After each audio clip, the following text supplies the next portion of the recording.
Resonance. Resonance को समझने के लिए आपको पहले ये समझना पड़ेगा कि फ्रीक्वेंसी क्या होता है। फ्रीक्वेंसी मीन्स कोई भी एक्शन या कोई भी वेव, मैं दो टर्म बोल रहा हूँ, एक्शन और वेव, ठीक है। कोई भी चीज़ तो वो एक यूनिट टाइम के अंदर अपने आप को कितनी बार रिपीट कर रहा है उसको कहेंगे फ्रीक्वेंसी। आप बोर्ड में कहते हो ना फ्रीक्वेंटली आस्क्ड क्वेश्चन कि कितनी बार रिपीट हुए, लाइक दिस। एक्शन भी हो सकता है, वो कोई भी चीज़ हो सकती है जो कि अपने आप को एक यूनिट टाइम में रिपीट करती है, एक टाइम बाद रिपीट करती है। सो एक यूनिट टाइम में कितनी बार रिपीट कर रही है इसको कहते हैं फ्रीक्वेंसी। ओके, लाइक अगर मैं क्लैप कर रहा हूँ, सो एक यूनिट टाइम में मैं कितना क्लैप कर रहा हूँ, ये क्लैप की फ्रीक्वेंसी हो जाएगी। Okay, like this. सो अभी रेजोनेंस समझते क्या है। समझो कि ये जो है ये ऑब्स्टेकल है और यहाँ से एक वेव आ रही, ठीक है। तो वो क्या रहा है कि मैं वेव्स को फिलहाल नोटिस नहीं कर रहा हूँ, मैं सिर्फ देख रहा हूँ कि कितनी बार इससे टच हो रही है। तो ये वेव आई, एक बार टच हुआ, दूसरी बार आया टच हुआ, तीसरी बार आया टच हुआ।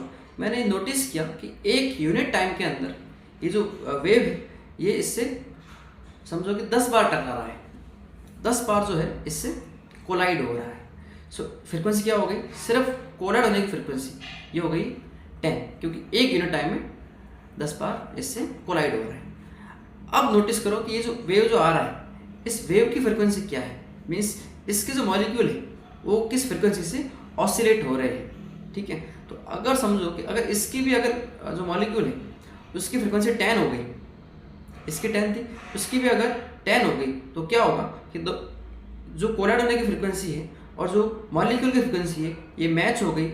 इस कंडीशन के अंदर ये जो कोलाइडिंग जो आप कह सकते जिससे वो कोलाइड हो रहा है, उस मॉलिक्यूल का जो एम्पलीट्यूड है वो मैक्सिमम हो जाएगा, क्योंकि जब भी फ्रीक्वेंसी मैच होती है एम्पलीट्यूड मैक्सिमम होता है, जिसकी वजह से ये जो ऑब्स्टेकल है ये थोड़ा सा बैक जाएगा या फिर इसका पार्टिकल थोड़ा बैक जाएगा, ठीक है।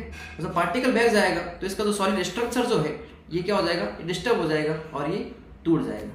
यही होता है जब आप कंटिन्यूस साउंड वेव के साथ सामने कोई ग्लास है, कोई मटेरियल है, आप बोलते हो, तो एक टाइम ऐसा आता है कि आपके साउंड की फ्रीक्वेंसी जो होती है उसके मॉलिक्यूल के वाइब्रेशन से या उस मॉलिक्यूल के फ्रीक्वेंसी से मैच हो जाती है, जिससे कि उसका एम्पलीट्यूड मैक्सिमम हो जाता है और वो कांच या मटेरियल टूट जाता है। सो ये था resonance. Thank you so much.